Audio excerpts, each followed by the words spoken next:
शाम तक तैयार रहना, मैं ऑफिस से जल्द ही आ जाऊंगा। और हाँ, कुछ वेस्टर्न ड्रेस डाल लेना, वो लोग भी सब ऐसे ही कपड़े पहनने वाले हैं।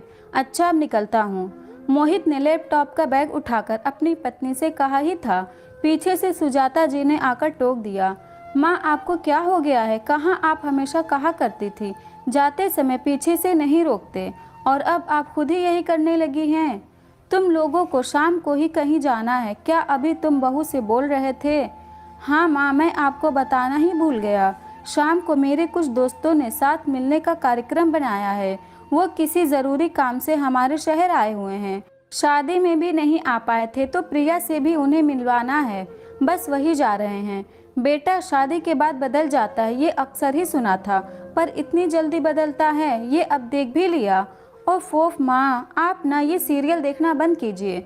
ऐसा कुछ भी नहीं है, प्रिया आपको बता ही देती। और फिर रात को ही तो कार्यक्रम बना है। सुबह आप योगा चले जाते हो तो हमारी मुलाकात ही कहाँ हुई। तुम अपने दोस्तों से मिलने चले जाना, प्रिया नहीं जा पाएगी, क्योंकि मेरे सत्संग की कुछ सहेलियां मुँह दिखाई की रस्म पर नहीं आ पाई थी, तो मैंने उन्हें आज बुला लिया है। माँ, अब आप बदल गई हो, उसका क्या? आपको तो पहले से ही सब कुछ तय था, आपने खुद नहीं बताया। और मेरे दोस्त मुझे नहीं, प्रिया से मिलना चाहते हैं। आप अपनी सहेलियों के साथ फिर कभी किसी दिन का बना लेना। अब मुझे देर हो रही है, मैं निकलता हूँ। यही तो होता है, बहू के आ जाने से माँ की अहमियत ही खत्म हो जाती है। जो माँ की बात को टालना तो दूर, उसके बारे में सोच भी नहीं सकता था, साफ साफ मुंह पर मना कर गया। अरे, हम भी तो अपने बच्चों का भला ही चाहेंगे, पर कहाँ अब किसी को कुछ समझ आने वाला है। खैर, मुझे क्या, करो अपने मन की। अपनी योगा मैट को हाथों में उठाकर सुजाता जी अपने कमरे में चली गईं। प्रिया, जो कि इस घर में अभी सिर्फ 2 महीने पहले ही शादी होकर आई है, उसे समझ नहीं आता कि सुजाता जी उसे किस बात के लिए सुनाकर गई हैं। जबकि न तो वो दोस्तों को जानती है और न ही सत्संग वालों को। वह सीधा अपने कमरे में चली आती है। मुझे लगता है कि मुझे घर ही रहना चाहिए, माँ को मना करना सही नहीं लगेगा। या फिर आप अपने दोस्तों को घर ही क्यों नहीं बुला लेते हैं? दोनों काम एक साथ हो जाएंगे। 1-2 घंटे बीत जाने पर प्रिया मोहित को फ़ोन मिलाकर कहती है, प्रिया, मैं माँ को अच्छे से जानता हूँ, तुम अभी नई हो। मोहित बोलना चाह रहा था, पर प्रिया, ये मेरा और माँ के बीच का मामला है, तुम बस तैयार रहना, कहकर उसने फ़ोन रख दिया।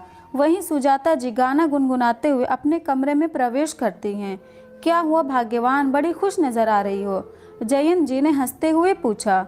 कुछ नहीं, बस ऐसे ही, रहस्यमयी हंसी के साथ उन्होंने जवाब दिया। थोड़ी देर में मालती तो शर्त हार गई। मेरी बहू ने मेरा साथ दिया, उसने खुद मोहित के साथ जाने से मना कर दिया। अब शाम को मैं खुद मोहित को उसके दोस्तों के साथ जाने दूंगी। वो भी क्या याद रखेगा कि माँ ने अपनी बहू बेटे के लिए अपनी सहेलियों के साथ कार्यक्रम रद्द कर दिया। चल, अब रखती हूँ, शाम की प्रैक्टिस भी करनी है। मोहित दोपहर में ही ऑफिस से जल्दी लौट आता है। आते ही, माँ, मेरे दोस्तों को कुछ ज़रूरी काम था, वो निकल गए हैं, आप अपना कार्यक्रम मत रद्द करना।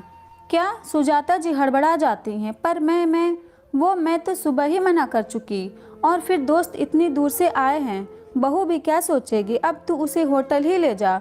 सुजाता जी ने बात संभालते हुए कहा। मैं जानता था माँ, आपका बेटा हूँ, सीरियल अकेले आप नहीं, मैं भी देखता हूँ। मोहित ने मन ही मन सोचा और ऊपर कमरे में आ गया। काला वेस्टर्न गाउन, खुले लहराते हुए बाल, हल्का मेकअप, प्रिया गजब की खूबसूरत लग रही थी। तुम तो सुबह मना कर रही थी और मैंने तुम्हें अभी मना भी नहीं किया, और अभी तो बहुत समय भी है। वो तो मैं माँ के कारण थोड़ा जल्दी आ गया। मोहित अपने आप पर काबू करते हुए बोला। मोहित जी, टीवी सीरियल की दीवानी मैं भी हूँ। सास कब कौन सी चाल चलने वाली है मैं भी जानती हूँ। मैं कोई लाचार और अबला बहू नहीं कि कोई भी आकर उसे ढोलक की तरह बजा जाए। मैं आज के ज़माने की बहू हूँ, सास के हर पैंतरे पर पानी फेरना जानती हूँ। क्या तुम भी? हाँ, मैं भी। प्रिया हंसने लगती है। वहीं मोहित उसे अपने आगोश में भर लेता है। दोस्तों, अक्सर यही होता है, शादी के बाद माँ अपने बेटे को किसी से भी बांटना नहीं चाहती, ये जानते हुए भी कि अब उसके बेटे पर भी उसकी पत्नी का भी पूरा हक है, और वो सुजाता जी की तरह गलती कर बैठती है।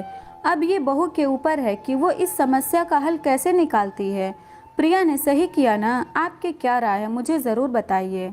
अगर ये स्टोरी आपको अच्छी लगी तो इस वीडियो को लाइक करें, और नए हैं तो इस चैनल को भी सब्सक्राइब करें।